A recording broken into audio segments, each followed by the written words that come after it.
que a variação existe. Se eu fizer tudo direitinho, eu sei que a minha medida está dentro daquele intervalo. E se ela está dentro daquele intervalo, eu posso confiar nele. E aí a gente vai ver no próximo módulo justamente uma coisa chamada de intervalo de confiança, ou seja, o quanto eu posso confiar na informação que eu tenho. E no censo, pessoal, eu não consigo essa informação. Por quê? Porque em tese ela é 100%. Então eu não consigo nem calcular essa medida. Não dá para calcular. Porque se eu estou com 100% da informação na minha mão, que agora pode ter? Ela não deveria ter. Ok? Ficou claro? Nebuloso ou não? Viu? Tá? Já. E a outra questão é, eu posso ajustar a confiança, ou seja, a partir do momento que eu conseguir melhorar a minha forma amostral, ou que eventualmente eu não conseguir a quantidade desejada de pessoas que representam aquela população, eu posso remanejar.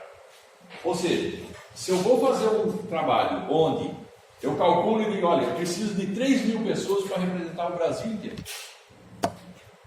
Ok, vai conseguir 2.998. Significa que a minha margem de erro não foi alcançada. Concorda? É para ser 3.000, eu consegui menos. Mas eventualmente eu posso recalcular isso e readequar a medida de erro. Ou eu posso reamostrar e conseguir o erro. Tá? Então eu tenho uma flexibilidade maior com respeito a isso. Bom, então que tipo de aplicações ela tem? Infinitas. Tá? Não só nessa área, eu estou dando essa área de censo, pessoal, porque a área de censo é muito mais fácil da gente entender. Se eu estivesse falando de redes de computador, é a mesma coisa. O que passa no meu servidor eu vejo, o que não passa eu não vejo. O quanto não passou no meu servidor? Nem ideia. Nem ideia. Porque não passou, eu não vi, não medi. E não tenho condições de saber. Então, se eu estiver dentro de um servidor de uma unidade da UFPB, eu estou vendo o quê? O que passa na minha unidade. E o pessoal que está lá da STI? Está vendo muito mais. E o pessoal que está na RNP? Está vendo mais ainda. E o pessoal que está lá na rede FAPESP ou na rede Brasília? Está vendo o que está acontecendo no país inteiro. Então, o que acontece? Dependendo da minha hierarquia, eu vou ver coisas e não vou ver outras.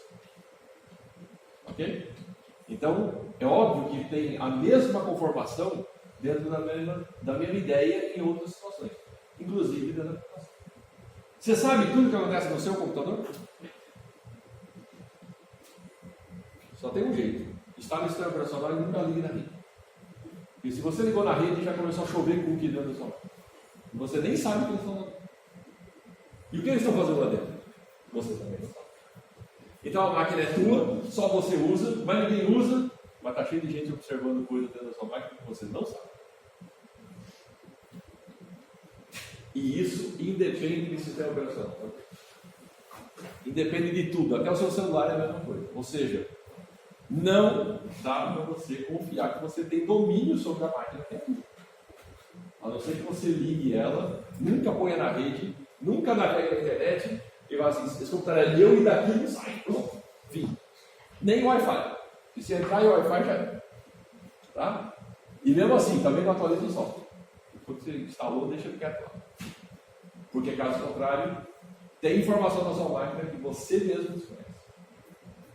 Ok? Então a mesma coisa vale para tudo isso aqui. Então, de aplicações, pesquisa de mercado, safra agrícola, estimativa de atitudes e opiniões da população, como eu falei para vocês, né? A partir já do segundo semestre vai começar a aparecer de novo aquelas enxurradas de pesquisa de opinião chata, né? De eleição, do que você acha disso, do que você acha aquilo, do que você acha aquilo outro, ou seja, vai vir aquele monte de pesquisas lá dizendo para você como, na verdade, você deve conduzir a sua vida. E inquéritos sobre um monte de outras coisas que isso sai toda hora. Né? Pesquisa de desemprego, todo mês sai. Né? Evolução de salários, sai uma vez a cada ano ou dois. E assim por diante. Mesmo assim, no meio do caminho, ainda saem algumas outras pesquisas, que são chamadas pesquisas por amostragem de domicílio, que diz como é que está a evolução da vida do brasileiro. Tá? São pesquisas feitas pelo IBGE e todo mundo vê aí em jornal, revista, toda hora está saindo uma coisa. Tudo bem, pessoal? Dúvida até aí? Tranquilo? Ok, então, vamos lá. Basicamente, tem dois tipos de formas de amostragem. Tá? A primeira a gente chama de não probabilista, ou seja, é aquela que, por alguma razão, seja lá qual for, eu não posso atribuir probabilidades para as pessoas que estão naquela situação, ou coisas, ou seja lá o que for. E a chamada probabilista, onde cada elemento da minha população tem uma probabilidade conhecida de ser sorteado. E esse é o grande diferencial de uma da outra. Tá? Então, a primeira, por um motivo qualquer, eu não consigo associar essa probabilidade. Ou, eventualmente, eu não quero associar a probabilidade também. Tá? E na segunda, eu tenho como associar e posso associar essa probabilidade é conhecida. Ok? Vamos lá, então vamos começar por essa primeira aqui. Essa primeira, pessoal, eu tenho várias possibilidades aqui para justificar uma amostragem não probabilidade. Então, por exemplo, a população não é completamente acessível. É o que eu falei para vocês da rede. Eu estou na minha rede. A minha rede eu vejo o que passa por ela. O que está acontecendo nas outras redes. Não sei, é inacessível para mim. Eu não consigo. Tá? Uma população que vai ser sorteada a esmo sem norma, ou seja, eu não tenho uma norma rígida para conseguir pegar essas informações. Por exemplo, eu pego as informações do meu computador quando eu tenho acesso a ele. E quando eu não tenho acesso a ele, não tenho como pegar essa informação. Ou então eu faço um programa para pegar toda a informação que eu posso ter. Tá? Outra, a população é contínua. Ok. Eu quero sortear dentro de um caminhão-tanque que vai descarregar gasolina nesse posto aí à frente. Eu quero sortear exatamente 10 ml de gasolina que estão no meio do caminhão. Dá?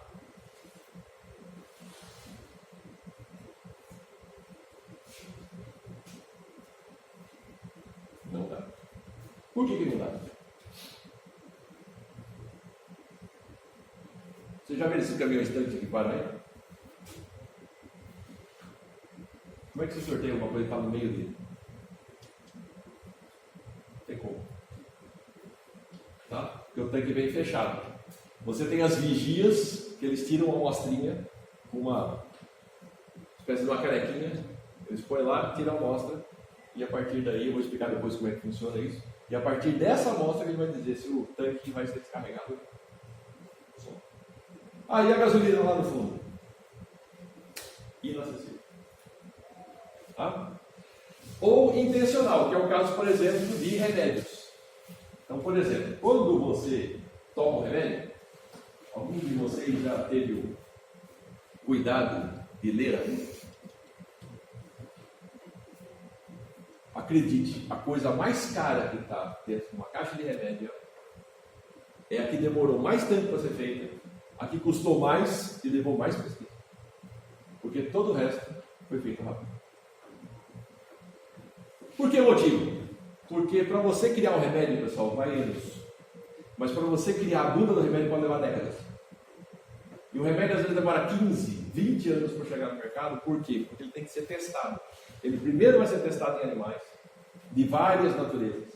Aí vai chegar no chimpanzé, que é o mais parecido com o ser humano. E depois vai ser testado no ser humano. E quando ele for testado no ser humano, ele tem que ser testado em todos os tipos de seres. Demora muito. E aí o que acontece? Vão bilhões de dólares nesses testes.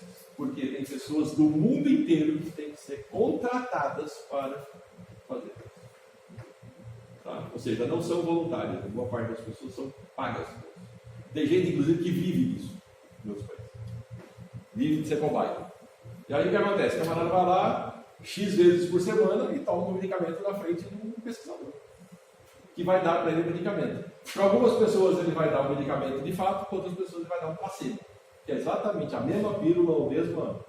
Né? Fingir que... Exatamente. E vai ver o quanto funciona uma coisa que é bastante conhecida no mundo médico, que é o chamado efeito placebo. Ou seja, a pessoa toma uma pílula de farinha e melhora.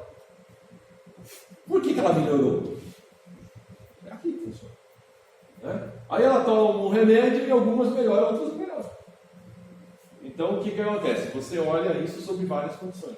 E esses estudos, às vezes, demoram anos para ser feitos. Por quê? Porque primeiro que eu tenho que levar em consideração vários tipos de dosagem. para saber qual é a dosagem ideal. Alguns remédios que vocês tomam, podem ver lá que está escrito lá, x ml ou x miligramas por quilo. Então não adianta você simplesmente falar, eu peso 30 quilos, eu vou tomar 10 miligramas. Não, você pesa 30 quilos, você vai tomar 5 miligramas. Se você pesar 60 quilos, você vai tomar 10 miligramas. Por quê? Porque pode ser um remédio que ofende muito mais se você tiver uma superdosagem do que uma dosagem. Então esses estudos demoram muito. Tá? E o mais caro que você tem lá é justamente isso. E a amostragem é toda intencional. Não tem nada que esteja feito de outra maneira.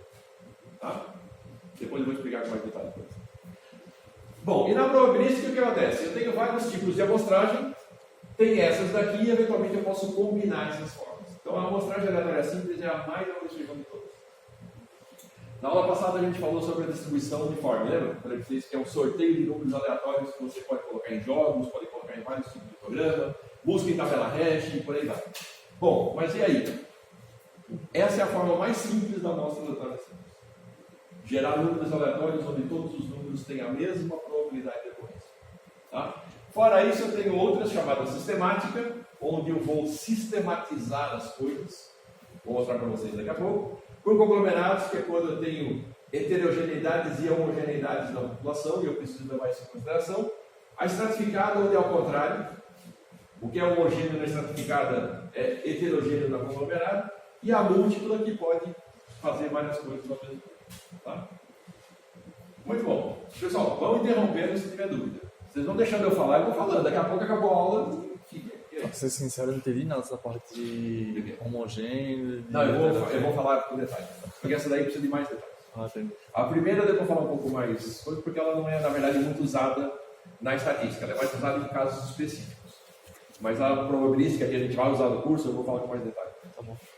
Tá? Mas se tiver dúvida... Bom, então a questão é a seguinte. Vamos lá. Voltando à questão dos pontos onde a amostragem não probabilística pode ser usada. Então, a primeira delas, estou falando aqui, inacessibilidade da população, ou só uma parte é possível ser acessada. O que acontece, pessoal, é que é o seguinte, muitas vezes, e aí tem vários tipos de casos, tá? Eu falei do caminhão tanque lá, mas vou dar outros exemplos também. Por exemplo, eu estou dentro de uma unidade fabril, que está fabricando qualquer coisa. Desde roupa, peça de computador, um carro, parafuso, qualquer coisa.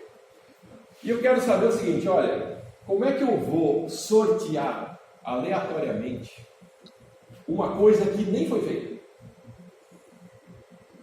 Estou produzindo um carro, as peças do lado do canto. O carro só vai sair da linha de produção daqui a 2 horas. Como é que eu vou sortear esse carro que não foi feito para ser vistoriado? E quantos carros eu vou produzir hoje? Partindo do princípio que nada de errado aconteça, a cada 2 horas eu produzo um carro. Tá, mas pode faltar luz, pode faltar peça, o empregado que deveria fazer tal coisa na funilaria faltou. Ou seja, tem 1000 imprevistos dentro de uma indústria que faz com que, ao invés de eu produzir, 200 carros na parte da manhã, eu produza 180. Então, como é que eu vou sortear o carro 199? Se ele não existe nesse momento. Está entendendo?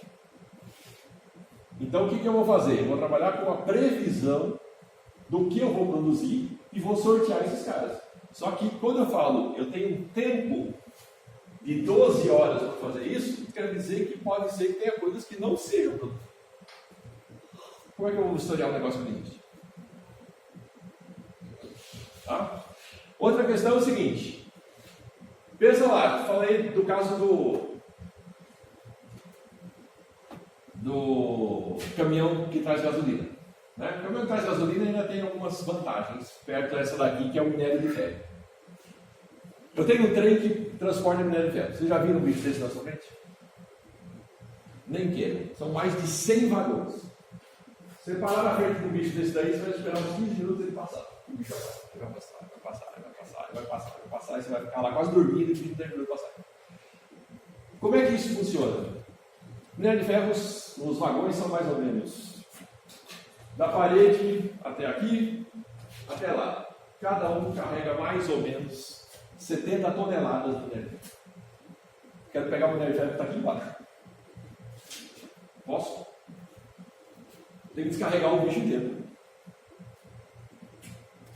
Porque eles são feitos em pedra, né? Eles saem lá em pedaços de pedra que tem o minério e depois vai ser refinado na siderurgia. Mas eu quero pegar aquela pedra que está lá embaixo. Num bicho que é desse tamanho. Não dá. Então é inacessível, não dá. Tá? Então, por esse motivo, o que vai acontecer? Eu vou ter que me contentar com as que estão por cima. Não dá para eu acessar. Ou eventualmente posso até dar uma mexida lá e pegar. Só que imagina que eu estou pegando um trem desses com 100, 150 vagões. Que vão literalmente para um porto carregar um navio que vai levar centenas de toneladas de minério de ferro. Aí eu pego um trem, tem 100 vagões. Vamos resumir para ficar fácil. Né? 100 vagões. E aí? Quantos vagões eu vou vistoriar? Como é que eu vou conseguir vistoriar? E como é que eu vou garantir a qualidade daquele minério?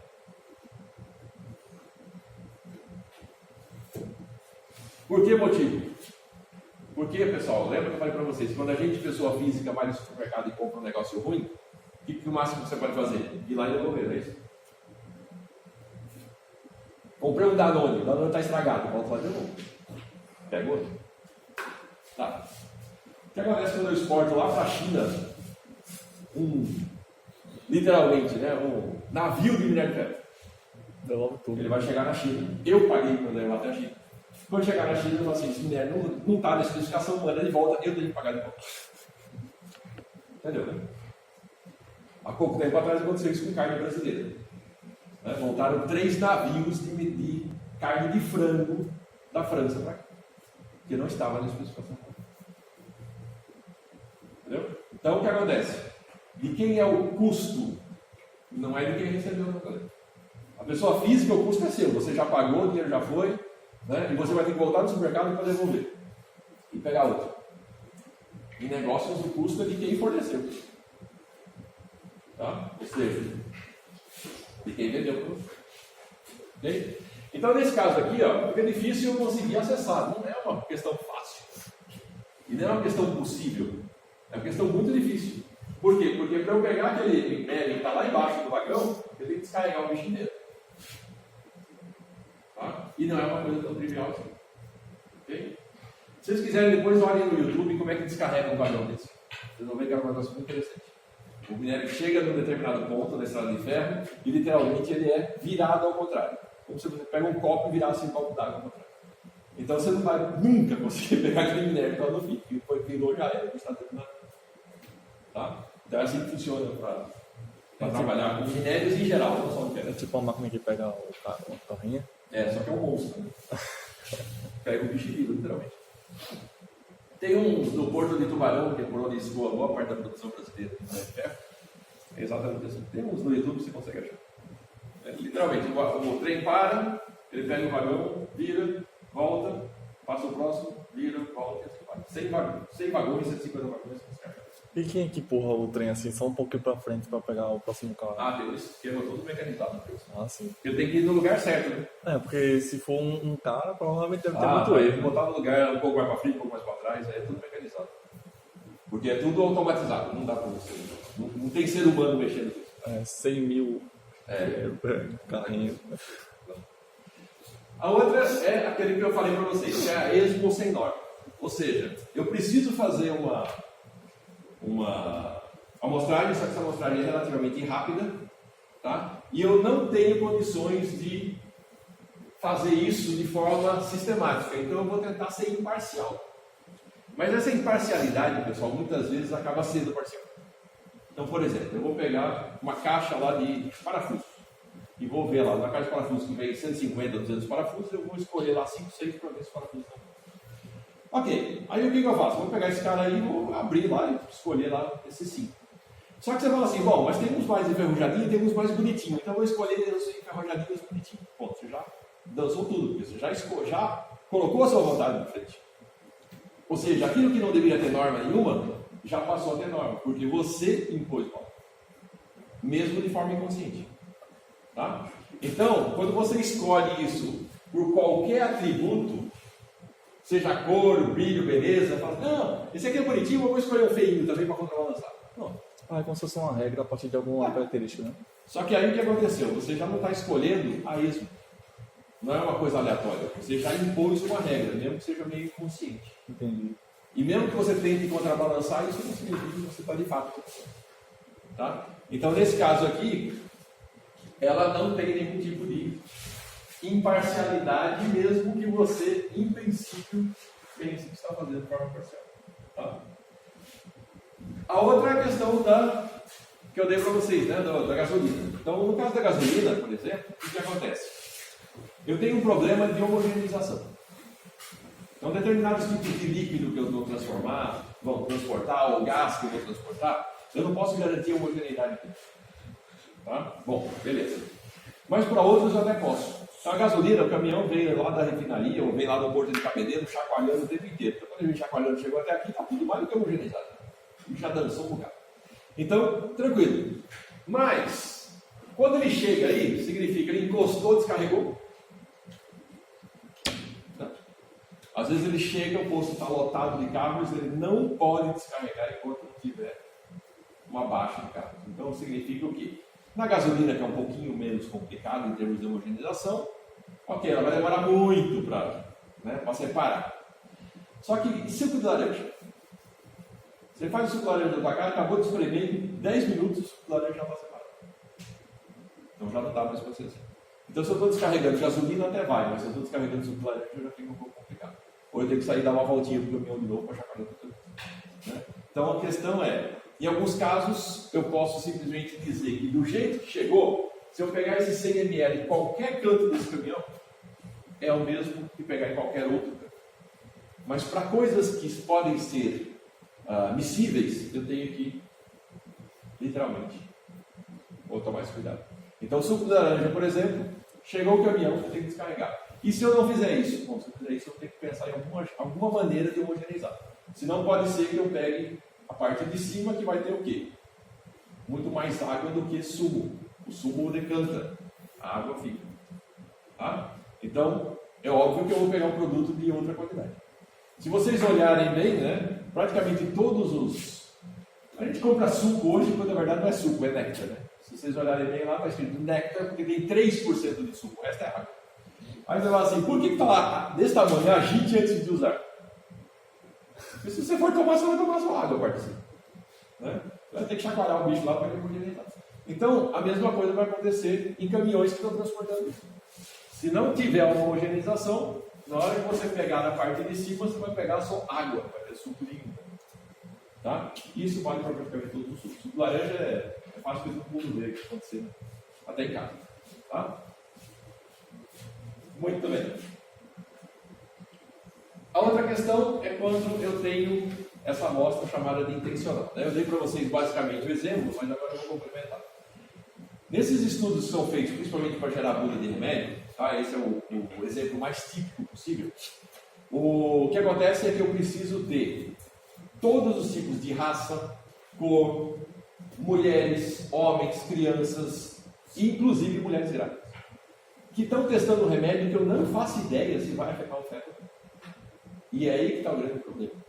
Tá? Então, quando essas pessoas participam dessas pesquisas, pagas ou não, elas assinam um termo de confidencialidade. Ou seja, se você morrer, meu amigo, então tá? E aí o que acontece? A pessoa muitas vezes se oferece para fazer. Em alguns casos ela é paga para fazer. Então, a gente não sabe, antes de passar, né, se vocês olharem alguns remédios, fala assim, que não é conveniente para a mulher grávida. Por que eles falam? Porque com certeza alguma mulher grávida participou da pesquisa, passou mal ou perdeu o feto. Então está contraindicado para esse tipo de pessoa. Tá? A mesma coisa, como é que eles sabem que a dosagem é X miligrama por quilo? Porque eles fizeram essas pesquisas todas antes. Então, e não é só uma mulher, não é só. Oi? Não, por todo mundo. É um bocado de pessoa. Porque na verdade isso daí é feito só pelos pesquisadores. O pessoal que participa não sabe nada. Assim, eles não vão deixar de dar para grávida só por causa de uma mulher que perdeu o filho. Não, na verdade, quando você descobre que não pode, isso vai direto para a mulher. E aí é suspenso imediatamente. Uhum. Porque você sabe que correu risco. Mas muitas vezes só vai saber do risco depois. Por quê? Porque eventualmente a mulher grávida que aparece aqui participou dessa pesquisa teve um filho deficiente depois. Será que foi por remédio ou não? Entendeu? Então, muitas vezes você não sabe o que é que aconteceu. Você só vai saber lá na frente, ou eventualmente porque houve um aborto provocado, ou por alguma outra questão que aconteceu durante o desenvolvimento dessa gravidez, que poderia ser associada a remédio. Não quer dizer que foi associado a remédio, mas como você está em estudo, tudo é possível. De fato, vai ficar meio complicado você falar, não, peraí, eu estou achando que é, então eu vou testar para saber que é. O que significa? Eu vou ter mais problema com outros doenças. Então, muitas vezes eles fazem dessa maneira para evitar esse tipo de problema. A mesma coisa, é contraindicado para crianças menores do que 5 anos. Né? Quando vocês veem na posologia da bula, tem muita coisa ali. A bula normalmente é um monstro. Muita gente não lê conta disso. Mas você vai ver ele falando lá, olha principalmente contraindicações. Tá? Por quê? Porque muitas vezes o médico passa isso para você e não te fez todas as perguntas necessárias para saber, pode ser contraindicado para você também. Por isso que Buda é importante. Tá? Bom, então nesse caso aqui, é um problema que eu tenho que tomar um certo cuidado e não tem jeito de ser uma monoprograminista. Outra questão, quando eu estou estudando doenças raras. Doenças raras também têm o mesmo problema. Se eu falar assim, olha, eu vou pegar uma doença, sei lá, um mal de não sei quem ali, que tem uma pessoa a cada 10 mil no mundo. Tudo bem, nós temos 7 bilhões de habitantes no mundo hoje, tem bastante gente. Mas a questão é, uma a cada 10 mil, quantas pessoas eu vou ter de fato, provavelmente em cada lugar? E se eu preciso fazer um estudo com 3 mil, 4 mil pessoas, como é que eu vou fazer? Então, se eu pegasse isso para João Pessoa provavelmente deveria ter até 75 pessoas com essa doença ou com essa característica. É muito pouco. Tá? Então, em alguns casos, eu tenho que, de fato, convidar essas pessoas e pagar essas pessoas para fazer o estudo, porque não tem número suficiente. Outra, às vezes eu também não tenho heterogeneidade suficiente para poder fazer com mulheres grávidas, para fazer com pessoas de todas as raças, idades, cores. Então, isso é um negócio muito complicado. Não é tão simples assim. Em doenças raras, pior ainda. Para coisas relativamente comuns, eles normalmente fazem de forma voluntária ou eventualmente paga. Mas para maus específicos, doenças que são raras, aí o negócio tem que ser pago mesmo, porque as pessoas têm que participar, senão não tem remédio. Tá? E a outra, são as amostragens probabilistas. Aí no caso das amostragens probabilistas, o que acontece é o seguinte: de alguma maneira, eu vou atribuir probabilidades. Tá? Ok. Na aleatória simples, eu vou atribuir a mesma probabilidade para todo mundo. É isso que difere ela das demais. Beleza. Das outras, o que eu vou fazer? Eu vou tentar sair do problema original para cair na aleatória simples. De forma que, em algum ponto, eu consiga atribuir a mesma probabilidade para todo mundo. Por que motivo? Porque o jeito mais imparcial de eu fazer qualquer coisa é eu tentar dizer que todas as pessoas, ou coisas, ou objetos têm a mesma probabilidade de participar da ação. Esse é o jeito mais imparcial possível. E se eu estiver nesse caso, significa que eu não estou, de maneira nenhuma, interferindo nela. E por que é tão importante eu não interferir nela? A gente vai ver hoje ainda as distribuições amostrais de probabilidade. E vocês vão ver por que eu não devo interferir.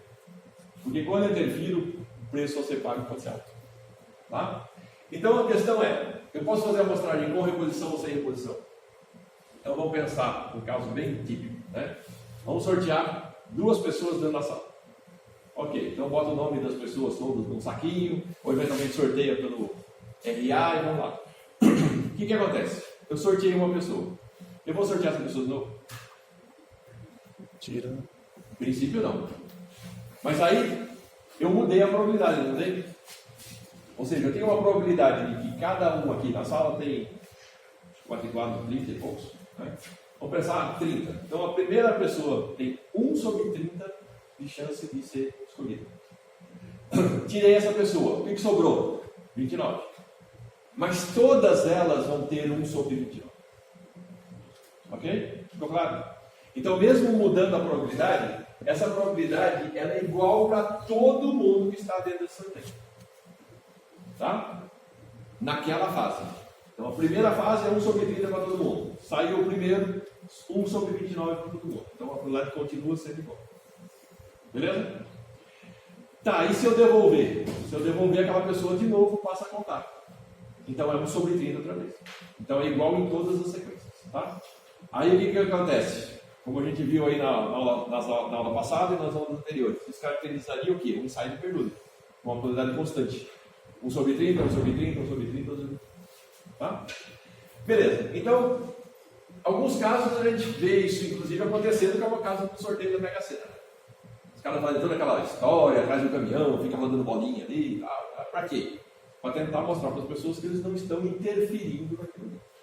Então, para evitar que tenha qualquer tipo de problema, eles colocam vários globos, onde cada globo tem os números que vão ser sorteados. Então, quando você tira de um globo, não interfere no globo seguinte. E o que saiu desse globo não interfere nos demais. Então, a probabilidade de acontecer aqueles números, ela é constante para todos os globos. Ok? Tudo bem? Então, essa é a forma de ser imparcial. Tá? Outra questão, por exemplo, agora, isso aqui eu já falei para vocês, né? Sortear dois alunos na sala de aula que a gente vai ter uma probabilidade constante de sortear. Sendo que o aluno que foi sorteado pela primeira vez volte à urna ou não volte. A probabilidade vai ser constante do mesmo jeito. Tá? Não vai ser igual, mas vai ser constante. Tudo bem, pessoal? Tranquilo? É? Bom, a sistemática é o seguinte. Em alguns casos, eu preciso, e aí voltando naquela história da unidade de fabricação, ou por exemplo aqui que eu tenho casas para serem sorteadas dentro de um determinado quarteirão. Então o que acontece é o seguinte, como é que eu vou resolver o problema? Nesse caso aqui da linha de produção, pode acontecer aquele problema que o item não foi produzido. Mas eu posso eventualmente me limitar ao que foi. Tá? Por que motivo? Bom, vamos explicar. Quando vocês trabalham dentro de uma coisa chamada de controle de qualidade, o controle de qualidade ele é feito em várias etapas dentro de uma empresa. Então, ele começa na recepção do material. Por isso que uma pessoa pode pegar um caminhão de suco de laranja e mandar de volta. Porque na hora que chegou o suco de laranja, e vamos supor que ele vai fazer um bolo de laranja e precisa de um suco bom, e chegou um suco que não está dentro da especificação de qualidade, ele sabe que o bolo que ele vai produzir é ruim, então o prejuízo vai passar a ser dele, se ele receber aquele caminhão com suco ruim. Então o que ele faz? Ele já manda de volta lá de dentro. O suco nem sequer entra na unidade de produção. Estão entendendo? Então, o que acontece? As várias etapas começam antes mesmo da matéria-prima entrar na sua produção. Você começa lá checando suco de laranja. Depois, você checou a farinha, você checou o açúcar, você checou os ovos, você checou tudo que precisa para fazer o benito bom. Depois que todos esses elementos entraram dentro da sua unidade de fabricação, agora eu vou fazer o bolo aqui dentro e eu posso garantir a qualidade minha, porque eu garanti que o que entrou é de boa qualidade. Estão entendendo? A mesma coisa se eu vou montar um computador. Eu vou comprar um computador e eu vou montar. Tudo bem, o mesmo processo. Primeiro eu escolho as placas da melhor qualidade que eu puder, porque se eu comprar uma placa ruim, eu sei que o computador vai sair bom. Simples. Comprei um HD marca Barbante, eu sei que vai pifar igual. Comprei um HD de marca boa, ok, então tem 3, 4, 5 anos de garantia. Tá? Então a mesma coisa é feita pelas empresas que trabalham na linha de informática. E quando você entra com essas placas todas para dentro, né, da linha de montagem, você sabe que o que você está montando é de qualidade. Por quê? Porque você já filtrou o que era ruim lá fora. Tá? E todas as empresas fazem isso. Então, em alguns casos eu posso até não ter um item produzido, mas eu já vistoriei a matéria-prima de qualidade. Então, em alguns casos eu sei que o que vai sair daqui de dentro deve ser bom, mas eu vou vistoriar de novo, a cada fase de produção. Tá? Então, por exemplo, vamos pegar no bolo que é mais fácil. O bolo entrou o suco de laranja, a primeira coisa que eu vou fazer é misturar o suco de laranja com a farinha e com o açúcar. Ok. O que isso aí vai dar? Vai dar uma massa. Tá, então aquele negócio está lá batendo numa batedeira industrial que é quase o tamanho da nossa sala. Né? Ok, o que o cara faz? Está sendo homogeneizado, não está? Pego um pedaço daquele negócio ali e vou checar. Está dentro do que eu espero?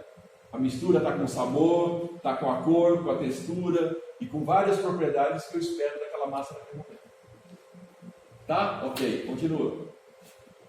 Então agora eu vou assar essa massa. Senão eu não vou nem perder tempo de assar essa massa. Não está boa? Boa. Tchau. Por que eu vou gastar mais dinheiro em cima dela? Assando uma massa que não está boa. Tá? Então, está boa? Vai assar. Ok, vai chegar lá na frente, alguns bolos vão ser destruídos por controle de qualidade. Porque ninguém vai querer comprar um bolo que foi mordido. Então, você também tem bolos que vão ser destruídos no controle de qualidade para saber se de fato aquela... Então eu não preciso comer todos os bolos para saber. Se saiu todo mundo dentro do mesmo forno, dentro da mesma batedeira, eu sei que aquilo tudo está homogêneo o suficiente para eu experimentar um bolo e saber que todos os bolos estão. Está entendendo? No caso da computação é a mesma coisa. Se eu fiz sistematicamente a montagem da máquina, significa que se todas as regras foram religiosamente cumpridas, vai chegar no final e ter uma máquina de boa qualidade. É lógico que eu vou testar. Só que no caso do computador, muitas vezes eu não vou testar um. E vou dizer, tá bom para 150 mil. Não, eu vou testar um a cada 5. Tá? Então, nesse caso aí, o que acontece? É uma coisa sistemática. Produzi um, testei. Os próximos 4 eu não vou testar. O quinto que vier eu vou testar de novo. Depois, mais 4 não, o quinto sim. E assim por diante, eu vou fazer isso o resto da vida. Tá? Enquanto eu produzir computador, vai ser assim. Tudo bem, pessoal? Ficou claro? Essa é a sistemática. Tá? E aí, a mesma coisa serve para outros tipos de pesquisa, como essa daqui. Eu tenho um quarteirão lá, 40 casas, eu preciso sortear 8. O que eu faço? Uma cada 5. Tá? Ok. Depois, por conglomerados. Como eu falei para vocês, tem algumas coisas, que são duas. Questão da heterogeneidade e homogeneidade. Tem coisas que são homogêneas na população e são coisas que não estão. Então, vamos lá. Essa questão do conglomerado, o que acontece é o seguinte. Eu tenho um comportamento homogêneo dentro, internamente, é o que a gente chama de conglomerado, e ele é heterogêneo quanto à variável de interesse. Então, por exemplo, vou pegar um exemplo aí para entender. Eu tenho o estudo das pessoas que residem num certo bairro pela idade. Tá? Quando eu pego uma casa, todo mundo naquela casa tem a mesma idade? Não, mas todo mundo mora no mesmo bairro. Mora na mesma casa, inclusive. Tá? Então, a casa, local de moradia, é homogêneo. Todos eles moram na mesma casa. Mas as idades são diferentes. Ficou claro? Tá? Então, acontece com a família de todos nós. Todo mundo que mora dentro da casa não tem todo mundo na mesma idade. Tem pai, mãe, irmãos e tudo mais. Ou seja, cada um tem uma idade diferente. Então, se eu estiver trabalhando com idade, peso e um monte de coisa, altura, eu vou ter o quê? Informações diferentes dentro do mesmo local de moradia. Então, cada casa, para mim, é um conglomerado. Tá? Muito bem. Uma outra questão, por exemplo, aqui, peso ao nascer. Tá, eu vou em várias maternidades. Todas as crianças têm a mesma idade. Mas cada uma delas tem um peso diferente. Dentro da mesma maternidade. Por quê? Porque todo mundo nasceu hoje, então tem, literalmente, 0 dia de vida. Nem completou 24 horas aí. Então, o que acontece? Todas elas nascem com peso diferente. Nasceram todas no mesmo lugar, mas com peso diferente. Tudo bem, pessoal? Ficou claro? Então, se eu quiser trabalhar qualquer coisa do ponto de vista da aleatoriedade, o que eu tenho que pensar? Eu tenho que pensar no que é homogêneo. Lembra que eu falei para vocês, vocês que estão aqui dentro desta sala, porque eu não vou sortear quem está lá fora, vou sortear quem está aqui. Então, vocês, na verdade, são um conglomerado. Essa sala é um conglomerado, mas cada um de vocês é uma pessoa, entidade física diferente. E se eu for fazer um sorteio, eu estou fazendo um sorteio dentro de um conglomerado, mas em cima de uma variável homogênea que é o que eu tenho. Tudo bem? Ficou claro? Pedro? Muito bem. Então, vamos lá. A estratificada é o oposto. A estratificada é o contrário. Eu tenho um chamado estratos, onde o comportamento é homogêneo dentro do estrato e heterogêneo fora do estrato. Lembra que o conglomerado ele é homogêneo dentro e heterogêneo fora. Tá? O que acontece? Pensa no caso de renda. Esse é o jeito mais fácil de ver.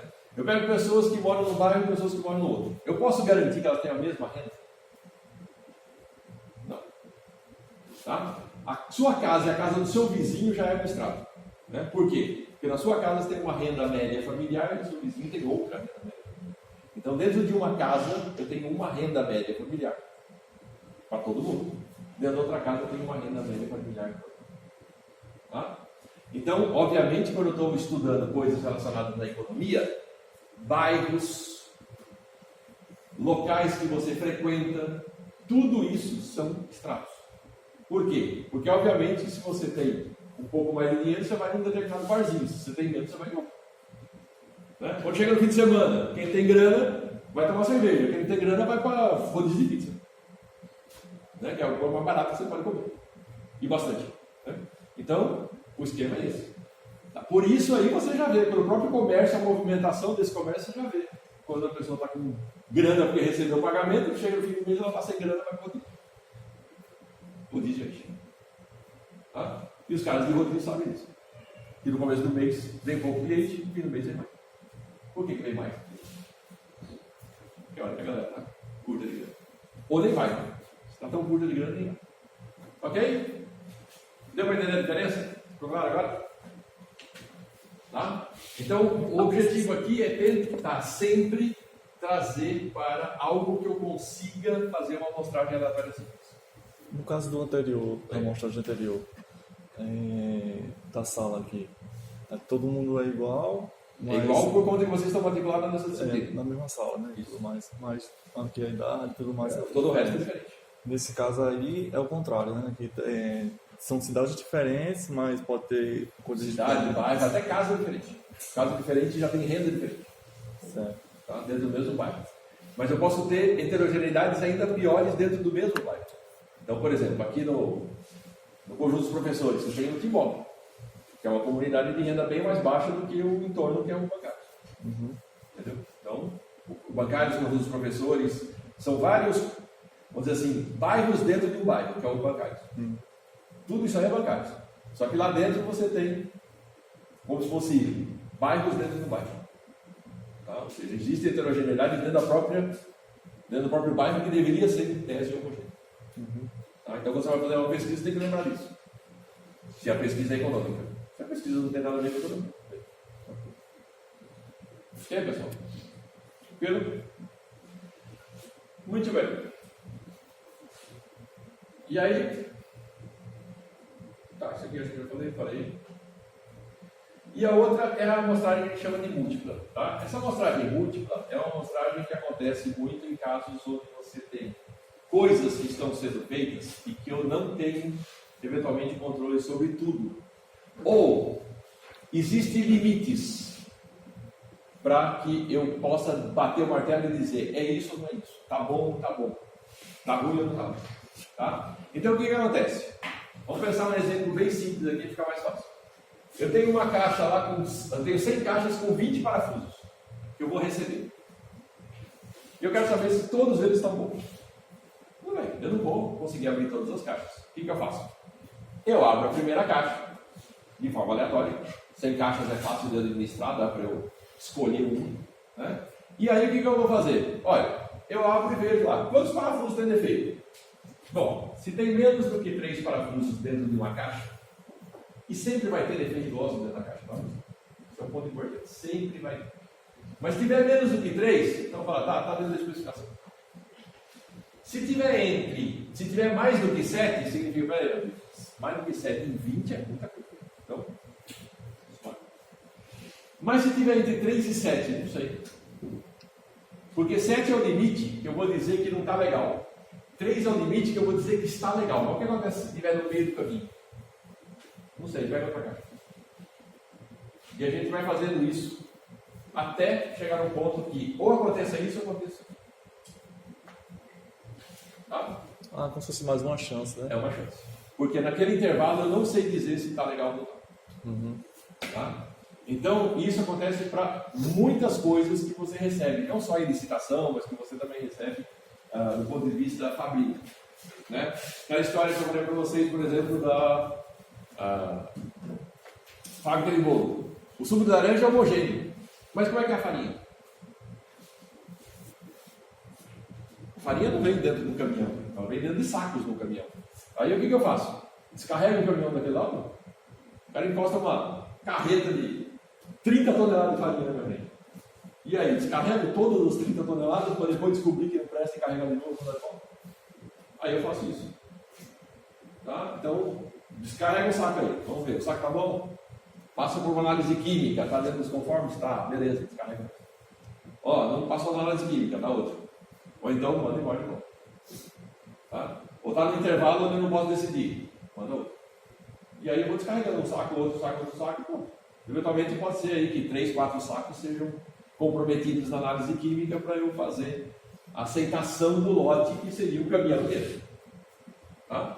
E aí, ok. Ou se não está legal, manda de volta e o laudo dizendo, ó, foi feita análise química, foi aconteceu isso, não está conforme, tudo bem. Se ficasse nesse intervalo que é indeciso, mas não tivesse mais outros componentes para ver, aí a pessoa que decide, né? Se fica com ele. Na verdade, é muito difícil que ele fique sempre nesse terceiro caso. Porque você sempre vai ter uma a mais. Então, assim, aconteceu isso na primeira, aconteceu na segunda, aconteceu na terceira, alguma coisa já não está legal. Uhum. Tá? Por que motivo? Porque quando você compra, lembra que eu falei para vocês, quando a gente compra como pessoa jurídica, você compra segundo uma especificação. Se aquele negócio não atinge a especificação de jeito nenhum, não está naquilo que você comprou. Então, em algum momento, eu espero que isso aqui aconteça, para eu poder receber. Ou isso aqui aconteça para eu não receber. Mas se ele começar a ficar em dúvida, aí é melhor não. melhor não, pode ir embora. Entendeu? Tá? Por quê? Porque você está, literalmente, recebendo uma coisa que não é o que você comprou. Entendi. E aí o prejuízo é teu. Tá? Toda vez, pessoal, e aí tudo que vocês forem pensar em termos de amanhã, eventualmente vocês quererem abrir uma empresa, coisa do tipo, tudo que vocês receberem dentro da sua empresa, a partir do momento que você atestou a nota, é teu. Recebeu, já era. Então é melhor você não receber, tá? Do que você receber um negócio que vai prejudicar o seu negócio. Ok? Mas também não é assim a doida. Ah, não vou receber porque eu não quero. Não. Você tem que dar um laudo. Por que você não recebeu? Porque isso pode virar uma batalha judicial depois. O cara fala, não, eu mandei na especificação e você não recebeu. Então a sacanagem foi tua. Processo em si. Tá? Então é uma coisa complicada. Não é assim tão trivial. Por isso que tem que ter um laudo. Ok? Ah, não recebi um lote de computadores porque eu liguei 2 e não funcionou. Tá, se o contrato dizia eu comprei 6, se 2 não funcionarem, eu devolvo? Perfeito, tá ótimo. Liguei os 2 e os 2 devolvo. Tá? Agora não, comprei 100 computadores, liguei 5 e um não funcionou e estou mandando de volta. Não é por aí. Ok? Então você tem que ter um critério de compra que vai ser assinado entre as partes. Aí dentro desse acordo, tanto o cara que está do lado de lá quanto você do lado de cá tem a liberdade de aceitar ou rejeitar. Mas dentro do que está estipulado, acordado. Tá? Ok? Beleza, pessoal? Mais dúvidas? Vamos lá. Então o que acontece é o seguinte. Por que essa neura toda com amostragem de probabilistas e por que eu preciso ter probabilidades nesse negócio? Bom, como eu falei para vocês, no primeiro caso, quando a amostragem não é probabilista, eu não tenho como associar probabilidade a ninguém. Por quê? Porque eu estou convidando a pessoa para participar de uma amostra, ou eu estou pagando para participar de uma amostra, ou eu não tenho condições de acessar por uma questão de não ter acesso mesmo. Então, essas daí justifica-se não ser probabilista. E aí o problema é teu, se vira. Mas por que essa neura da probabilidade? A neura da probabilidade, pessoal, é porque quando você está trabalhando com coisas que têm a ver com probabilidade, eu posso garantir determinadas coisas que no outro eu não posso. Exemplo, eu fiz um teste, vamos pensar lá no remédio, tá? E dentro da minha amostra de 3.000 pessoas tinham 50 grávidas. E dessas 50, 5 passaram mal. Com o remédio que eu produzi. O que eu faço? Digo que ele é contraindicado para as grávidas, não digo nada, ou vou procurar saber um pouco mais. Diz que é arrisco, não? Não arrisca, isso pode virar um problema. O que a indústria farmacêutica normalmente faz, ela vai investigar um pouco mais. Mas se o número é alto, 10 em 50, já a partir daí eles já não, nem vão investigar mais. Contraindicado para grave. Acabou, é mais fácil se garantir do que remediar. Tá? Mas, de qualquer maneira, eu ainda não sei, porque eu tinha 50 grávidas no meu. E por que motivo, com só essas 50, eu vou dizer que não serve para nenhuma grávida do mundo? Estão entendendo? Ou seja, é um negócio de altíssimo risco. E como eu não estou embasado em probabilidade, eu não faço a mínima ideia do quanto eu estou acertando e do quanto eu estou errando. Se eu tivesse feito isso de forma aleatória e falar assim, olha, eu sorteei 50 grávidas, então essas 50 podem ter todo tipo de problema durante a gravidez. Mas eu não tenho certeza que nem que elas tenham, nem que elas não tenham. Mas das 50 que vieram aqui e se apresentaram porque eu contratei ou porque eu voluntariei, eu posso ter 20, 15 que já tinham um problema gestacional prévio que eu não sabia. Está entendendo? Então, quando eu faço isso de forma aleatória, eu deixo isso ao acaso. Eu não vou interferir e, portanto, eu espero que o negócio corra bem. Mas eu tenho probabilidades para me amparar. Tá, e por que eu preciso dela? Eu preciso dela, pessoal, para garantir o resultado final. E a gente vai ver isso na aula de hoje. Tá? Ou seja, quando eu estou tentando estipular parâmetros da minha distribuição e tentando entender o que está acontecendo com a informação que está chegando, eu preciso de algumas garantias para ter certeza que o que eu estou fazendo está correto. Senão eu não tenho garantia nenhuma. E na hora que eu estou trabalhando isso de forma não probabilista, eu não tenho garantia nenhuma. Zero. Tá? Posso estar fazendo tudo muito bem, obrigado, posso estar fazendo muito errado e eu nem vou saber. Ok? Então vamos lá, para entender um pouco melhor, o que acontece? A partir de agora, a gente vai partir do princípio que, de um jeito ou de outro, independente da forma amostral que você escolheu, probabilista, obviamente, toda a informação que chega para a gente parte de uma amostra aleatória simples. Tá? Por quê? Porque todas as formas amostrais podem cair nessa amostra aleatória simples. Mesmo a conglomerado, mesmo a estratificada, mesmo a múltipla, todas elas podem cair nessa. Ok, então o que vai acontecer? Eu tenho uma variável aleatória, vocês já conhecem isso que a gente já viu na volta passada. A gente vai estipular agora uma distribuição de probabilidade para o parâmetro dessa população. Tá? E essa distribuição de probabilidade está associada a algum parâmetro específico dela, não mais para a população inteira como antes. Então antes eu olhava a distribuição da idade. Não, eu não quero mais a idade, agora eu quero o parâmetro médio da idade. Então eu quero qual a probabilidade de um parâmetro médio da idade. Eu estou sendo mais específico, eu estou indo mais a fundo. Em vez de ficar só na superficialidade da coisa, eu estou me aprofundando na análise. E agora eu vou olhar os parâmetros. Então aqui a gente vai estudar 3 parâmetros nesse curso. Média, variância e proporção. Tá? A gente vai olhar como é que isso aqui acontece, como é que isso aqui acontece, como é que isso aqui acontece. Dentro da média e variância, a gente vai ver dentro da ideia de esperança e variância. Tá? E a da proporção. Por que motivo? Porque eu estou aprofundando. A gente, infelizmente, não tem como aprofundar mais, né? Daria para ir muito mais longe, mas no curso não tem como a gente ir muito mais longe do que isso daqui e também vai ver muitas coisas de uma forma meio superficial. Mas, de qualquer maneira, já com isso, vocês já vão começar a entender por que probabilidade é tão importante. Tá? Beleza, então vamos lá. Quando eu estou trabalhando com a ideia de média e variância, tudo isso aí tem relação direta com as informações que eu tenho na população. Então lembra que eu falei para vocês, eu estou olhando um pedaço dessa população, mas eu posso estimar o que acontece com a população inteira.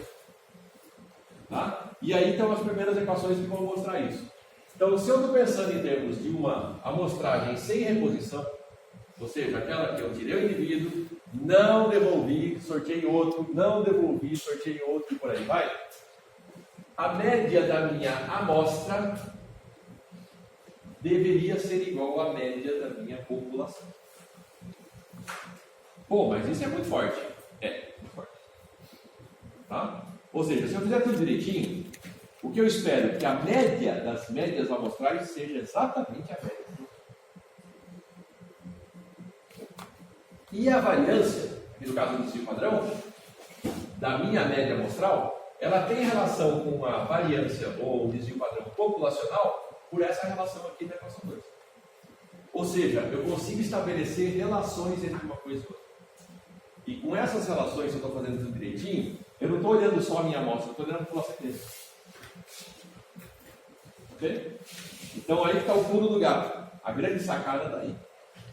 Tá, beleza. Mas a questão é o seguinte. O que acontece agora se eu pensar numa outra com reposição? A relação muda. Porque eu não tirei a pessoa e eu devolvi. Então a relação não é mais exatamente aquela. A relação agora muda um pouquinho. Então, a média das minhas médias continua sendo a média populacional, só que quando eu vou falar em termos de variância ou desvio padrão, a relação agora não é exatamente a mesma. Por que mudou?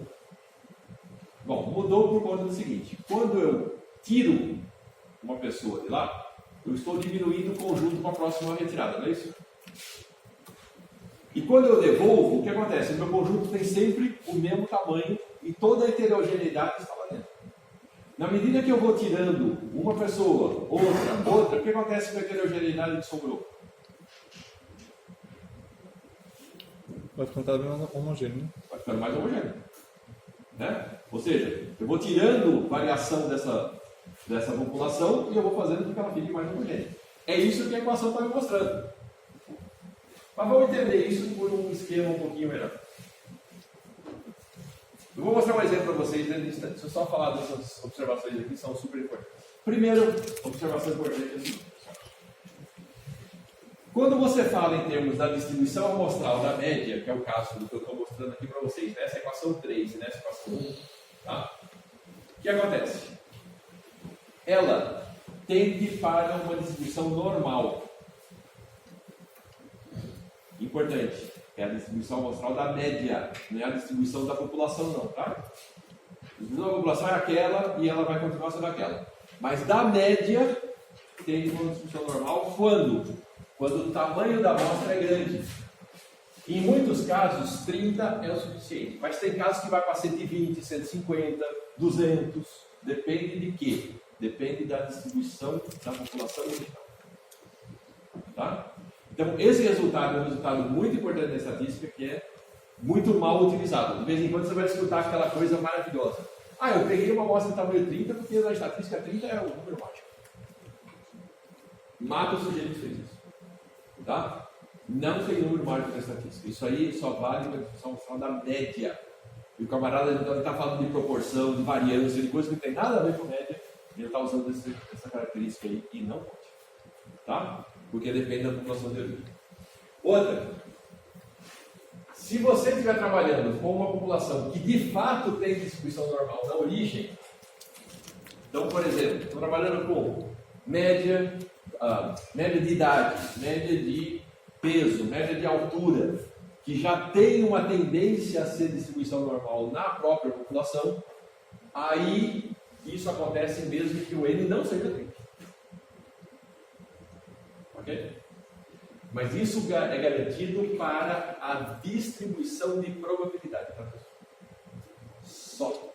É a distribuição de probabilidade da média que tem essa característica. Só. Ok? Diga. Aquele que é maior ou igual. O N é maior. No caso, quando ele tem a distribuição não normal, para distribuições simétricas com 30, 29, às vezes até já dá. Ou seja, já é aceitável. Mas normalmente se usa 30 porque 29 ele não está bem ajustado. Com 30 normalmente já fica bem melhor. Ou seja, são avaliações empíricas são feitas a partir de determinadas distribuições. Como tem mais de 300 distribuições, o que acontece? Você tem que fazer uma a uma. Ele está dizendo ali? N maior ou igual a 30? É maior ou igual a 30. Tá bom. Tá? Então a questão é, na maioria das vezes, pessoal, esse resultado aqui, que é muito importante para a distribuição de probabilidade da média, o pessoal acaba usando para qualquer coisa. E não pode. Tá? Esse teorema vale para a distribuição amostral de médias. Ok? Não vale para outra. Tudo bem, pessoal? Então lembrem bem disso, que isso é um fato super importante. Ó, Seguindo. Então acontece o seguinte, eu acho que já falei as duas coisas. Falei. Não tem número mais de estatística e as probabilidades só valem para isso aqui, não para qualquer outra coisa. Então, isso pode mandar N para essa dois? Essa aqui?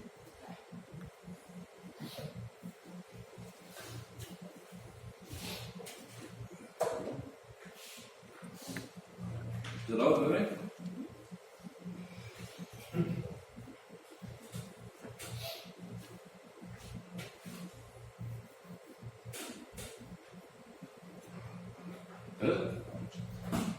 Ok. Então a questão é a seguinte. Agora eu vou pegar um exemplo para ilustrar para vocês por que essas coisas funcionam dessa maneira. Pensa num exemplo ultra simples. Eu tenho só 3 números, 1, 2, 3. Tá?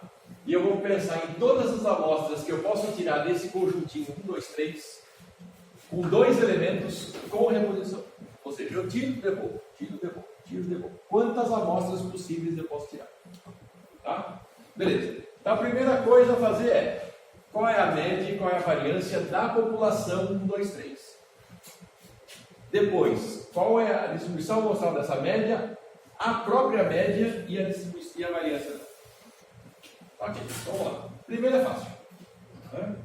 Soma 1, 2, 3, divide por 3, dá 2. Então, tranquilo, fala. Essa aqui é a média da população. O tamanho da amostra não existe, só tem o tamanho da população, que é o N maiúsculo, que é 3. Fiz a conta da média, a média da população é 2. Faço a conta da variância da população, tá? Lembre que a variância da população não é N menos 1, é N, ok? Dá 2 terços. Então isso aqui vale para quem? Para esse conjuntinho 1, 2, 3. Não tem amostra aqui, é a população inteira. Eu observei todo mundo, vi todo mundo, agora, eu vou fazer o quê? Eu vou tirar amostras de tamanho 2. Quantas amostras possíveis podem ser retiradas dessa população? Todas essas 8. Então começa com 1, por quê? Porque eu devolvi 2, 1, 3, 1, 1, 2, 2, 2, 3, 2, 1, 3, 2, 3, 3, 3. Beleza. Aí todas as médias possíveis para cada uma dessas amostras estão nesse conjuntinho de médias aqui, ó. Ok? Então a média da primeira é 1. A média da segunda, 1,5. A média daqui, 2. A média daqui, 1,5. A média daqui, 2. 1,5. E assim vai. Ok? Tudo bem? Aí todas elas estão aqui embaixo. Todo mundo acompanhando aí? Tranquilo? Dúvidas? Estou pegando todas as amostras possíveis, tá? Não estou deixando ninguém de fora. E aí eu calculo todas as médias para cada uma delas. Tá, joia? O que mais que ele pediu? Pediu a distribuição amostral da média. A distribuição amostral da média, o que é? Qual é a probabilidade para cada uma daquelas médias ali? E aí eu estou vendo o seguinte, olha. A média 1 acontece 1 em cada 9 casos. 1,5, 2 em 9. 2, 3 em 9. 2,5, 2 em 9. 3, 1 em 9. Qual é a verdadeira média? Qual é a média da população? A média dessas médias? Exatamente. Tá? A média verdadeira não é o 2? Não é a verdadeira média, não é 2? Mas se eu peguei uma amostra ruim, eu posso cair aqui ou posso cair aqui, concorda? Ou também posso cair aqui ou aqui. Todas essas são possíveis. Tá? Está fazendo um exercício bem pequenininho. Você pode fazer isso do tamanho que você quiser. 50, 60, 1000 valores. Vai chegar na mesma coisa. Mas a questão é, você está vendo que a verdadeira média já dá a maior probabilidade. Então aqui mostra que, mesmo eu trabalhando com uma probabilidade meio obscura, né? Eu estou dizendo que 1, 2, 3 são todos igualmente prováveis e tudo mais. O que está acontecendo? Eu já estou vendo que a distribuição amostral da média o valor mais provável dela já é o próprio valor da média da população. Ok? Mas o fato de ser mais provável não significa que vai dar. Por quê? Porque eu posso pegar uma amostra 1, e cair aqui, ó. Fui azarado, caí aqui nesse canto. 1 sobre 9 a chance de eu ter pego essa média. Também é 1 sobre 9 a chance de eu pegar a média 3. Mas na medida que eu vou chegando mais próximo do verdadeiro valor, está vendo que a probabilidade aumenta?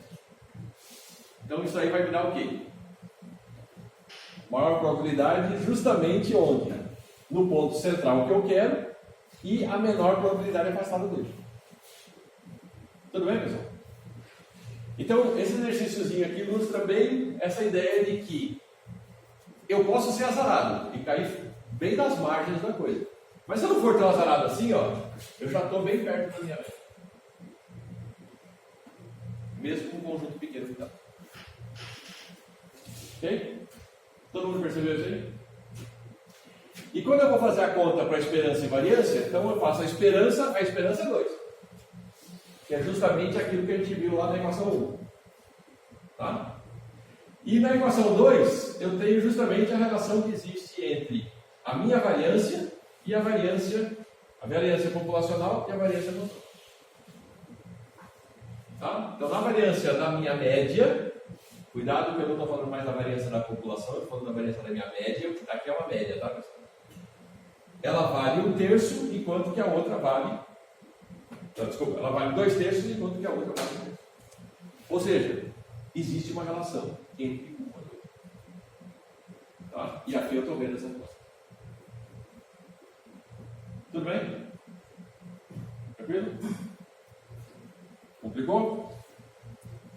Como é que faz esse cálculo da terceira linha aí? Isso aí, é. Você vai pegar cada valor x vezes a probabilidade de x. Só que aqui é x quadrado. Então é 1 ao quadrado, depois aqui 1,5 ao quadrado, 2 ao quadrado, 2,5 ao quadrado, 3 ao quadrado. Tá? É o cálculo da esperança e variância como a gente já tinha feito. E aí o que aconteceu? As relações acabaram de aparecer, ou seja, tanto a relação da equação 1 quanto a relação da equação 2 eu consigo verificar na prática. Aqui. Tá? Bom, mas isso eu fiz para uma amostragem com reposição. Lembra que eu falei para vocês que quando eu faço uma amostragem com reposição, o que acontece? Eu peguei o indivíduo, devolvi. A variabilidade permanece a mesma, concorda? Quando eu tirar um indivíduo, fizer uma amostragem sem reposição, o que acontece? Eu tiro o indivíduo, o que acontece com essa variação? Muda a Ela vai diminuindo, concorda? Tá, então vamos ver o que acontece quando eu faço isso com uma amostragem sem reposição da mesma situação, tá, pessoal? É o mesmo exercício, a única coisa que mudou foi essa palavra aqui. Tá? Antes era com reposição, agora é sem reposição. E vou fazer exatamente a mesma coisa. Então vamos lá. No primeiro caso, a média e a variância é a mesma coisa, né? Não mudou a população, é 1, 2, 3, então tá ok. Média 2, só que a variância de 2/3 agora tem uma relação diferente com a amostragem sem reposição, que a gente viu que vai passar um pouquinho maior, a equação 4. Joia, então vamos lá. Perceba que agora já não tenho mais tantas possibilidades, né? Por quê? Porque quando eu tiro, não devolvo mais. Então, em vez de ter, como a gente tinha lá 9, agora eu só tenho 6. São 6 possibilidades. O que saiu daqui? Saiu daqui o 1, o 2, 2 e o 3, 3. Ok? Porque eles não são possíveis justo porque eu não tenho mais a reposição. Tá joia? Então agora eu tenho um elenco de médias menor. Perceba que esse elenco de médias também se aproximou mais. Tá? Porque antes eu tinha o 1 e o 3, que não posso ter mais. Só como é que você pega essas médias? Peguei a média de todo mundo. Média de 1, 2, Ah, tá. 1,5. Média de 2, 1, 1,5. Média de 3, 1, 2. E assim por diante. Aí cada uma delas estão representadas aqui. A probabilidade está na transferência seguinte. Certo. Pronto, agora percebeu que mudou? Bem Tá? menor. Eu tenho uma coisa mais equilibrada, mas está todo mundo muito perto da minha verdadeira média. Que é 2.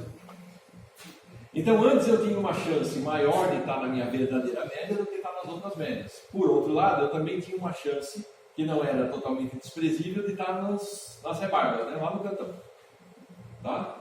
Agora o que aconteceu? Eu me aproximei mais e a coisa ficou mais homogênea. Ou seja, eu estou muito mais próximo de fato da minha verdadeira média. O senhor pode mostrar quem é quem na última linha? Quem é o N grande, quem é o... N grande é o tamanho da população. N minúsculo é o tamanho da amostra. São dois elementos que foram retirados na amostra de uma população de 3 elementos. Certo. Então aqui feita a conta da variância, da esperança dá 2. Ou seja, a mesma coisa que a gente tinha visto antes. A esperança nas médias é o verdadeiro valor da média da população. E quando eu olho em termos da variância da minha amostra, né, dos valores amostrais, da média, eu tenho um sexto, que dá exatamente essa relação que a gente viu aqui, que é a equação 4 com certeza. Ok? Então, com isso, o que a gente vê? A gente vê que eu posso trabalhar com amostragem para obter o verdadeiro valor da minha média populacional. Se eu não estiver trabalhando com probabilidade, pessoal, eu não posso garantir absolutamente nada disso. É por isso a neura da amostragem. Porque eu tenho resultados que me garantem coisas muito relevantes. Enquanto que com o outro eu não tenho resultado nenhum que garanta nada. Por mais bem feito que eu possa fazer, por mais caprichado que eu possa fazer, eu não tenho garantia disso. Tá? Diga. Faltou só um valor que eu não achei ainda. Esses 2 terços ali, ó. 2 terços sobre 2. Porque ele está pegando da variância. Aí a variância está onde o cálculo? No outro. No outro slide, né? É. Tá. Então a questão toda é, quando você estiver trabalhando com qualquer tipo de informação, é preferível você trabalhar com informação estatística. E o motivo é essa aula de hoje. Por isso que essa aula de hoje é super importante. Tá? Tem um monte de conceito aí no meio do caminho, mas isso aqui é fundamental, que garante tudo que a gente vai ver daqui para frente. Ou seja, eu posso de fato chegar muito mais perto daquilo que eu realmente quero ver na população a partir de uma amostra, se eu souber fazer a coisa. Tá? Se eu fizer na doida, não tenho garantia nenhuma, posso estar cometendo um grande erro e eu nem vou saber o que foi que eu fiz. Ok? Então, é por essa aula de hoje, pessoal, que vocês estudam estatística do curso. Só isso. Tá? Porque não só todos esses exemplos que eu estou dando para vocês dentro da computação e tudo mais, mas principalmente por conta disso. Tudo que você for fazer na sua vida e for precisar qualquer tipo de levantamento de dados, está calcado em cima dessas coisas. Qualquer que seja ele. Tanto faz se é um levantamento de dados de rede, se é um levantamento de dados populacional, se é um levantamento de dados que estão trafegando na internet, se é data science, o que você pensar na sua vida, passa aí. Tá? E passa. Todos aqueles casos ele entra nesse cálculo aí? Certo. Todos eles. Probabilistas, tá? Os não probabilistas eu não sei nem quanto vai. Sei. Porque não tem nada que garanta nada. Não tem como calcular, né? Não tem como porque você interferiu. E quando você interfere, você não tem como atribuir probabilidade. E portanto nada disso aqui funciona. Os dados não são garantidos, não tem como, né? Entendi. Tá? Tudo bem, pessoal? Ficou claro? Então essa aula de hoje é ultra importante dentro do curso, justamente por quê? Porque ela está mostrando para você da onde saiu toda a desgraça. Desgraça que saiu daí. Então basicamente a gente não vai calcular nada da parte não probabilística e Não. só Porque teoria. a parte mesmo. não probabilística não tem o que Não tem cálculo, vai ficar só Por mais que só- você faça a conta, na verdade fala assim, ó, os caras lá que fazem a bula, eles vão fazer conta? Vão fazer um monte de contas. Mas eles não têm essas garantias que estão aqui. Uhum. Então, quando eu faço uma bula de remédio, eu posso estar fazendo uma bula completamente errada. Entendeu? É lógico que eles estão se precavendo em cima de quem? Em cima de protocolos médicos que eles estão seguindo. Mas não são protocolos estatísticos. Ou seja, do ponto de vista estatístico, não pode garantir nada. Do ponto de vista médico, eles garantem por outras coisas, né? Eles têm exames clínicos, eles têm um monte de outras coisas que vão garantir. Mas, aí já é outro departamento. Tá? Beleza, pessoal?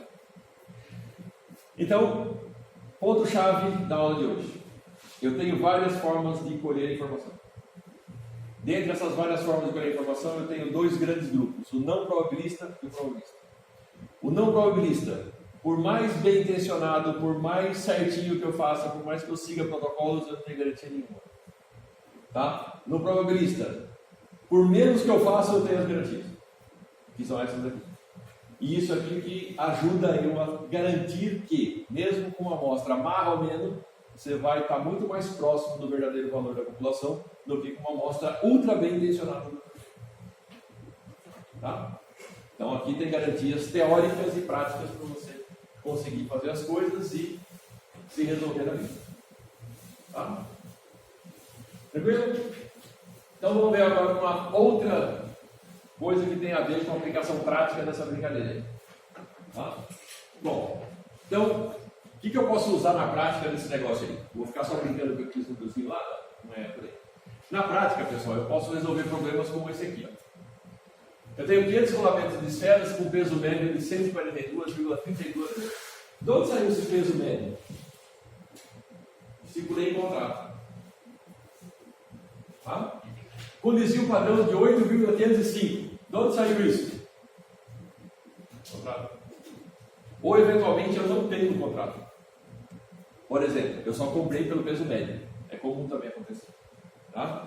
Então o que acontece? Eu tenho lá um pedido, chegou lá para mim 100 rolamentos e eu quero saber o seguinte: eu pesei o rolamento todos esses 500 rolamentos aí, deve ter um peso de 14.458. E aí?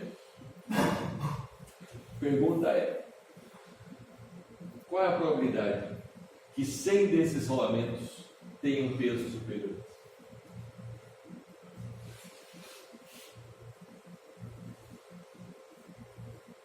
Alguma ideia? Percebam que toda a informação que eu recebi aí foi uma informação de média e variância, concorda? Tá? E depois ele está dizendo para mim o seguinte: olha, eu tenho um peso total e o peso total é isso aí. Então, de novo, voltamos àquela mesma ideia que a gente tinha antes. Eu comprei por uma especificação, a especificação é essa, quando eu recebo tudo, o que eu vou fazer? Então, vamos ver como é que a gente pode sair dessa enrascada aí. Primeiro ponto importante, pessoal, para todos os exercícios daqui para frente.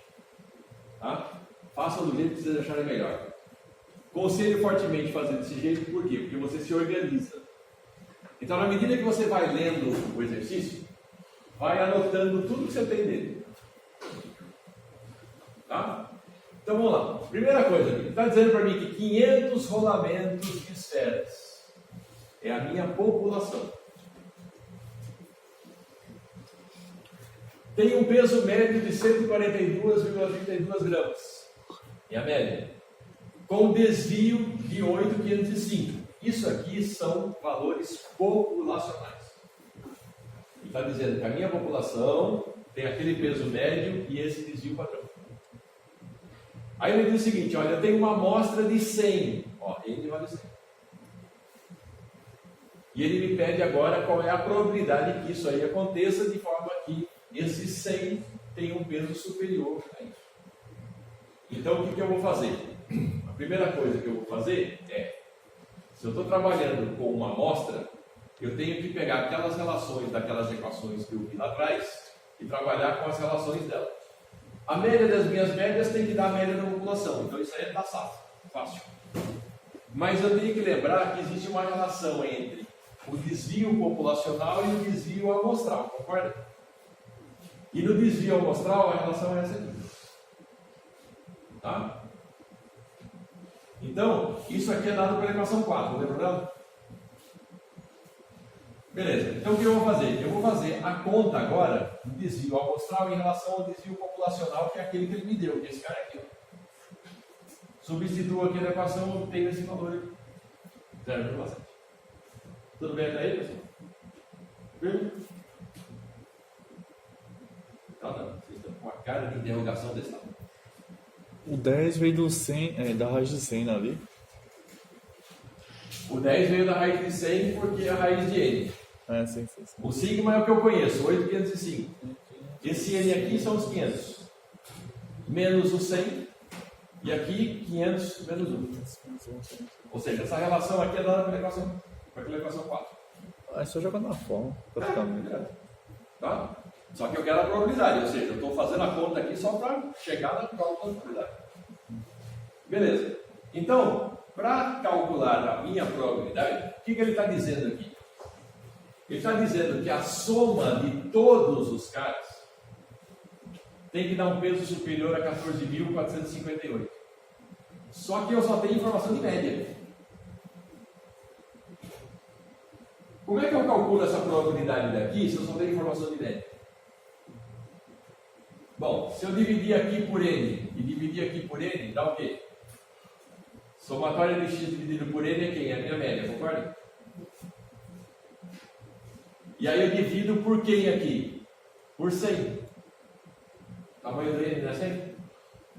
Então isso me dá a probabilidade da média ser superior a 144,585. Acabou a história por quê? Está maior do que 30. Agora eu vou para a tabela normal. Ok? Ou seja, voltou a ser um exercício como aquele que a gente fez antes, com distribuição de probabilidade normal. Tá? Então o que eu faço? Padronizo para Z. Ele quer a probabilidade de x maior, então é 1 menos a probabilidade de x menor ou igual. Padronizei para Z, vou para a tabela, em 2,97, achei esse valor, a probabilidade é 0,015. Para a soma, tá pessoal? Não é para a média, é para aquela soma. Tá? Ou seja, a probabilidade do peso total ser superior àquilo ali é 0,015. Lembra que a resposta é dada em função da minha pergunta, tá? Então aqui apareceram algumas coisas novas em relação aos exercícios que a gente fazia até então. Primeiro, o exercício agora é mais longo. O enunciado é mais longo, leia com atenção. E os exercícios vão ter enunciados cada vez um pouco mais longos. Né? Por quê? Porque os problemas simples da vida já foram resolvidos. Por isso que vocês estão se formando. Vai resolver os problemas complexos. Tá? E aí o que vai acontecer? Isso vai exigir entendimento. A partir daí, a resposta é dada em cima de quê? Em cima de uma forma organizada e metodológica de fazer as coisas. Então, na hora que você lê o exercício, já vai tomando nota daquilo que você está fazendo. O seu entendimento da questão. Para não se complicar depois. E uma vez feito o negócio, dá a resposta em cima do quê? Em cima daquilo que é perguntado. Tá? Ou seja, isso aqui faz parte da metodologia científica de resolver problemas. Organizar as coisas de forma metodológica, de modo a solucionar o problema de forma satisfatória. Ok? Dúvida até aí, pessoal? O senhor pode repetir só a divisão que foi ali no começo? Aqui? Sim. Então, o que acontece é o seguinte, aqui ele está dando para mim o peso total. Mas toda a informação que eu tenho é de média. A relação que eu tenho de total e média, o que é? E se eu pegar o total e dividir pelo tamanho da amostra, aí isso me dá a minha média. Então eu estou usando esse artifício para chegar aqui. Tá? É para colocar o da esquerda na média, tem que dividir o da Dividir direita. por N dos dois lados, você mantém a desigualdade. N assim, né? Sim. Sim. Tá? O N minúsculo, né? Tá bom. Ok, pessoal? Tranquilo? Então o grande pulo do gato aqui é justamente sair daqui e chegar aqui. Só. O resto, tranquilo. Ah, e como é que eu vou lembrar que eu tenho que fazer esses pulos do gato aí? Porque você só tem a distribuição mostrada da média. É a única coisa que você tem para resolver. Então, é com ela que você tem que se virar. De algum jeito você tem que chegar na média. Tá? Então, qualquer coisa que ele te der como informação, você tem que chegar na média. Aí, no caso, a gente pode usar dessa forma, porque ele é maior que ele, né? Isso. Aí eu vou para a distribuição amostral normal. Tá? Mesmo que ele não fale nada. Por quê? Porque o teorema lá garantiu. Ok?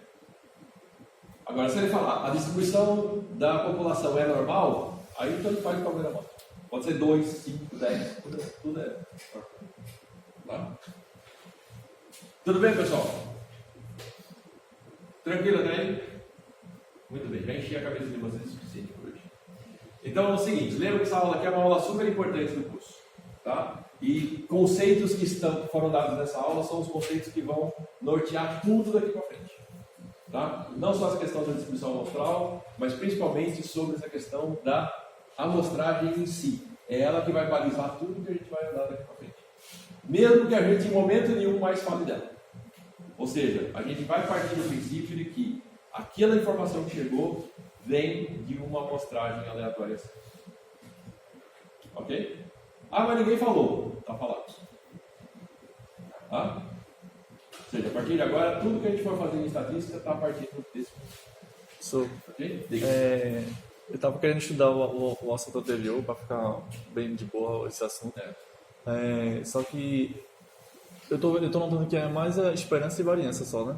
Do assunto Na anterior. verdade, a esperança e variância é porque você vai ter que trabalhar tudo com distribuição de probabilidade. Esperança e variância é uma coisa derivada disso.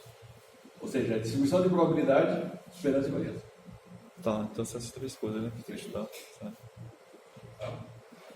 Beleza, pessoal? Mais dúvidas? Tranquilo? Ok.